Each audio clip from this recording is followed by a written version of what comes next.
बिस्मिल्लाहिर्रहमानिर्रहीम। अस्सलाम वालेकुम। कैसे हैं आप? उम्मीद करती हूँ आप ठीक होंगे जी। मैं हूँ आयशा और मेरे चैनल का नाम है जी देसी तड़का विद आयशा। तो आज जी मैं आपके साथ शेयर करूँगी मूंग की दाल की मूंगचियों का सालन। तो ये जी बड़ा ही मज़ेदार बनता है और बहुत ही कम लोग हैं जिनको पता है कि मूंग की दाल का ये वाला सालन भी जो है वो रेसिपी जो है वो तैयार हो सकती है। तो आप देखिए कि मैं किस तरह मूंग की दाल को की जो ये मूंगचियाँ हैं ਉਹਨਾਂ ਦਾ ਸਾਲਨ मैं किस तरह ਜਿਹੜਾ ना वो ਤੁਹਾਡੇ ਨਾਲ शेयर करनी है। ठीक है, किस तरह मैं बनावांगी तो ठीक है। तो चलिए जी रेसिपी स्टार्ट करते हैं जी। मैंने मूंग की दाल ली थी जी आधा किलो। मैं मूंगी की दाल ली जिन्हों मैं 2 घंटे तकरीबन या 1 घंटा तुसी ਜਿਹੜਾ ना इनू ਭੇ ਕੇ ਰੱਖਣਾ है। तो उस तो बाद ਇਹਦਾ पानी ਜਿਹੜਾ सारा स्टेन करके तो फिर तुसी इनू पा देना है ब्लेंडर ਦੇ ਵਿੱਚ। ब्लेंडर में डालने के बाद जी इसमें थोड़ा सा आपने पानी डालना है ताकि ये जो दाल है ये घूमने लग जाए। ठीक है, आ देखो जी ये मैं पानी नहीं सी पाया तो दाल वक्री उड्डदी पई सी ते हिलदी पई नहीं सी है। तो थोड़ा सा मैंने ये देखे पानी पर डाला है। तो आधे कप से भी कम ये पानी था जो मैंने इसके अंदर डाल दिया था। तो अब देखें जी ये जो है ये ग्राइंड होना शुरू हो गई है। तो जी ये स्टेप बाय स्टेप आपने थोड़ी थोड़ी डालते जाना है। तकरीबन आधा किलो दाल को मैंने 4 हिस्सों में जो था ना इसको डाल के ग्राइंडर च पा के जी इन्हें मैं 4 दफ़ा जो है ना थोड़ा थोड़ा 4 दफ़ा पा के तो इन्हें मैं ग्राइंड कर लिया। देखो जी किन्ना माशाल्लाह समूथ जरा इहदा मिक्सचर है तैयार हो गया। तो ये पा लेना है जी 1 टीस्पून हल्दी का, 1 टीस्पून पा लेना है जी सुक्का धनिया पीसिया होया, 1 टीस्पून पा लेना है जी लाल मिर्चा।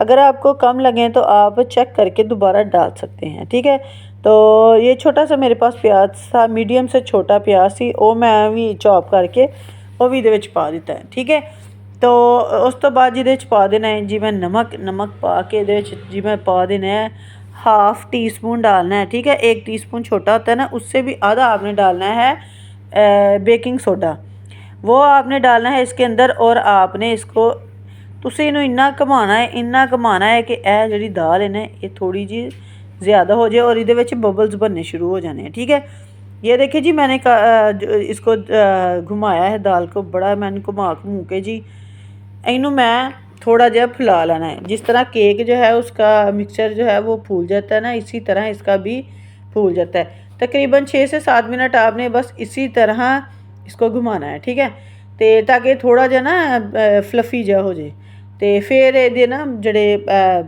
बोल ने ये फिर बड़े अच्छे तरीके दे नाल जड़े ने ना फुल जाएंगे। ठीक है, तो अब आपने चमचे की मदद से घी जो है वो मैंने मीडियम आंच पे रखा था।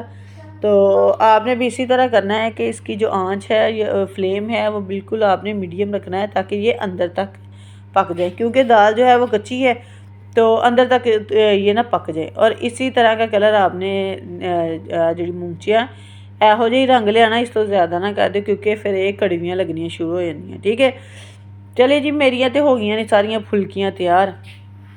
दूसरी तरफ जी मैंने एक दालचीनी का टुकड़ा लिया था और 1 टीस्पून डाला है जी मैंने इसके अंदर ज़ीरा और 1 बड़ी इलायची डाली है और 1 बादियन का फूल डाला है। ठीक है, इन्होंने मैं थोड़ा जहा ना तड़फाना है। फिर मैं ये पा देना है जी प्याज भी मैं करना है लाइट गोल्डन जो लाइट सा करना है ताकि जो इसका पिंक कलर है ना ये वाइट में चेंज हो जाए। देखो जी प्याज मेरा काफ़ी हद तक जो है ना वो गल गया सी। ठीक है, और कलर भी इहदा चेंज हो गया। हुण मैं ये पाती हैं जी तकरीबन 5 से 6 अदद थी सब्ज़ मिर्च जिनको मैंने चॉप किया और वह भी मैं जड़ियाँ ना सुट दीतियाँ ने। ठीक है, तो तकरीबन 1.5 टेबल स्पून सी जी अदरक लहसुन का पेस्ट, 2 टमाटर हैं जी ये भी मैंने साथ ही जो हैं इनको रफली कट किया है और अब मैंने इनको भी साथ ही डाल दिया है। ठीक है, बस तुसी ना ਜਿਹੜੀ चीज़ां पाई जानियां ना नाल ही तुसी इन्हां भुनदे जाना ताकि ਜਿਹੜੇ मसाले ना वो अच्छे तरीके दे नाल ਜਿਹੜੇ ने वो सारे पक जान। ठीक है,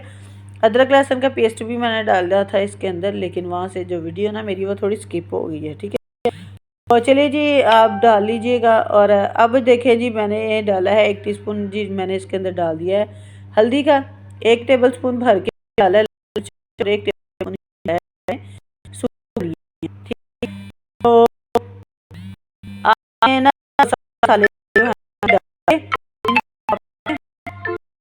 हैं है तो इन्हों फिर असी चंगी तरह ना अच्छे तरीके दे नाल इन्हां नूं असी भुनना है। थोड़ा जिहा पानी पाना है तो इनू फिर मैं भुन लेना है। हुण इन्हूं मैं कवर कर दांगी ताकि जो ये मसाले हैं ना वो अच्छे तरीके दे नाल गल जाएं, जो टमाटर हैं वो भी अच्छे तरीके से के साथ गल जाएं और जो है प्याज वो भी जो है वो भी सॉफ्ट से हो जाएं। ठीक है, तो इधर तुसी ना मतलब कि जो मसाला है ना वो बड़े अच्छे तरीके नाल भुनना है ताकि जी तुहाडी मूंगचियाँ ने ना वो बढ़िया मज़ेदार बन जाए। अगर मसाला कच्चा होगा तो वो भी जो शोरबा है उसके अंदर स्मेल आएगी प्याज अदरक लहसुन की।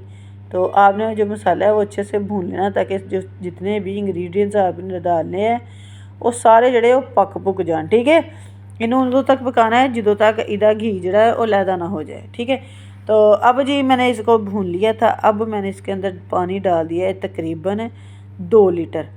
2 लीटर मैंने पानी डाला है। अगर आप चाहें तो ज़्यादा भी डाल सकते हैं क्योंकि पानी पहले लगता है ज़्यादा, बाद में ये जो मूंगचियाँ हैं ना ये जो हैं ये पानी को सारा ना अपने अंदर जज्ब कर लेती हैं। ठीक है, तो हूँ तुसी इहदी देखो पानी मेरा पकन लग गया। हूँ असी पा देनियां ने इहदे विच मूंगचियाँ, तो मूंगचियाँ पा के तकरीबन उन्होंने 10 मिनट तक जो ना असी स्लो फ्लेम पर उन्होंने पकाना ताकि जो पानी है मसाले जी मूंगचियाँ ने ਉਹਦੇ ਵਿੱਚ रस बस जान। ठीक है, तो यह देखो जी मेरिया मूंगचियाँ सी माशाअल्लाह ਇਹ मैं ਇਹਦੇ ਵਿੱਚ पा ਦਿੱਤੀਆਂ ने।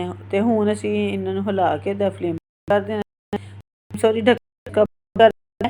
तो उसका कि जो मूंगची है वो भी थोड़ी सी और सॉफ्ट हो जाएंगी। ठीक है, तो ज़्यादा नहीं गलाना, जब पानी पकने लग जाए तो फिर तुसी जड़ियाँ मूंगचियाँ ना ये पानियाँ उस तो पहले नहीं पानियाँ क्योंकि इनका टूटने का जो है ना वो डर होता है।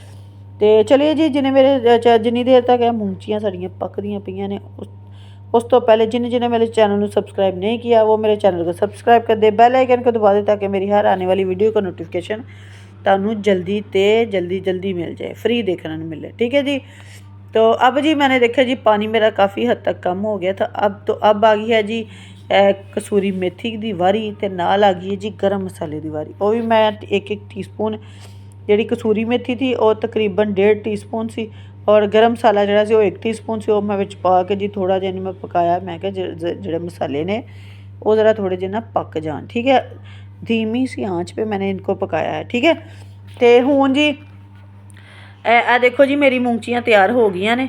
आपने अगर आपको मेरी वीडियो अच्छी लगे तो लाइक करें और कमेंट में बताना ही है कि मेरी मूंगचियों का सालन जो है वो आपको कैसा लगा है और कैसा नहीं लगा। तो अब इसको जी मैं धनिया के साथ इसकी गार्निशिंग कर दूँगी।